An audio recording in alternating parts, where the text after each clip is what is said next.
Balik mga kapuso sa GMA Regional TV Live this Good Friday morning. Hisgutanta ang kinabuhi sa kandidato sa Subo sa altar sa pagkasantos ang kaniadto Archbishop Teofilo Lolong Kamomot. Karong buntaga mga kapuso, atong pakisayran ang kinabuhi ni Nyor Lolong sa matasab sa iyang paryente. Makauban ta karong buntaga mga kapuso, pag umangko ni siya ni Archbishop Kamomot si Ma'am Stella Baricuatro. Good morning, Ma'am Stella. Good morning, sir.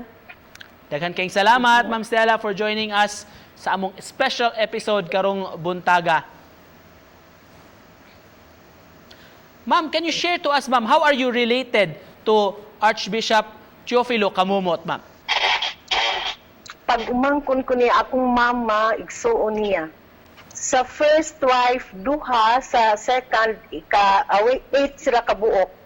Niya, simon sila ikatulo. Unsa may tawag nimo ni Monsignor kaniadto, ma'am? Pio. Ang imong inahan, ma'am Stella, o si Nyor Lolong magsuon. Doon na may nasugilon sa imong mama, nga di niya malimtan pod nga recollection, nga memory, kauban si Monsignor Kamomot. Unsa man ni ma'am? Ang iya dyan may numduman ni Monsignor sa kuan. Buutan yun, mas kanang, kanang, buutan di siya nga pagkabata, maagad ako, kanang kuan di siya nga pagkamaguwang niya. Kaya naila man gyud ni ma'am sa iyang kinabuhi si Nyor Lolong sa iyang pagkamanggihatagon. Grabe gito siya ka-generous gyud. Nga sa mga recollections, sa mga testimonies, ma'am, nga ihatag niya ang tanan sa mga nanginahanglan bisan paglina, di ba? Doon ako notoy natulis siya kaniadto, ma'am, nya gihatag sab niya tanan. Oo, mo ilang kuwapo ko. Ang ako lang makuanan tunyag ka ng kanagi mamaligyag manok.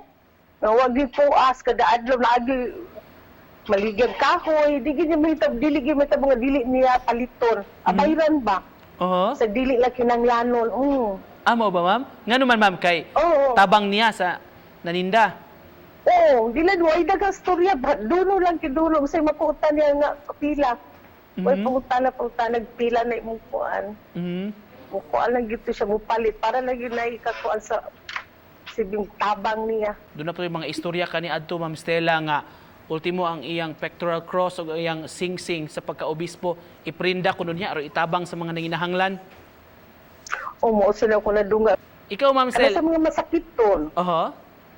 So, o katuya sa kanan murag ambulansya to diya sa diri sa karkar kay mga masakiton ato ang sakyanan pirmi mo magamit atog na masakiton dadun syudad.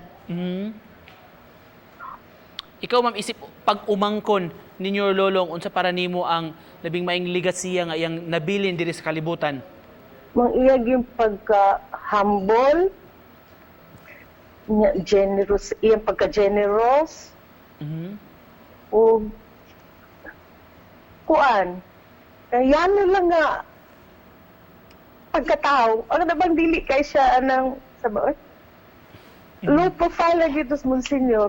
Kamu, ma'am, isip usa ka pamilya unsa man mo? Magatuan basad mo tanda mo didto kay Monsignor Lolong sa Valladolid. Musimba ba mo ngadto? Oo, kada maningkamot jud kada Sabado wala gyud mi mga yung tagkakulian diri sa balay maningkamot jud mo adto dito musimba.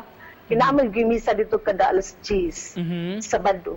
Sampit sad ni Monsignor paan gud kanang saya na amo la lang.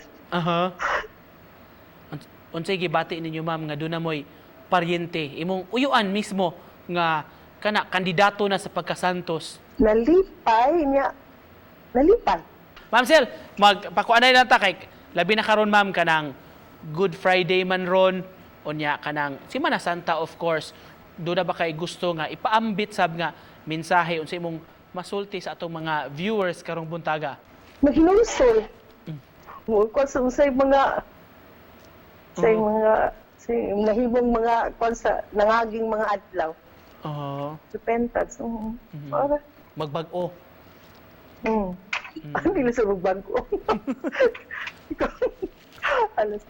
Ma'am, daghan kayong salamat, ma'am, ha, sa pag-uban kanamo karong buntaga o of course pagpaambit sa inyong istorya. We look forward kita nga ma-raise na sa Altar of Saints, of course, si Monsignor Lolong Kamomot. Daghan kayong salamat, ma'am, sa pagpaambit sa inyong storya karong buntaga. Si Ma'am Stella Baricuatro, mga kapuso, pag umangko ni siya ni Archbishop Teofilo Lolong Kamomot. Salamat, Ma'am Stella.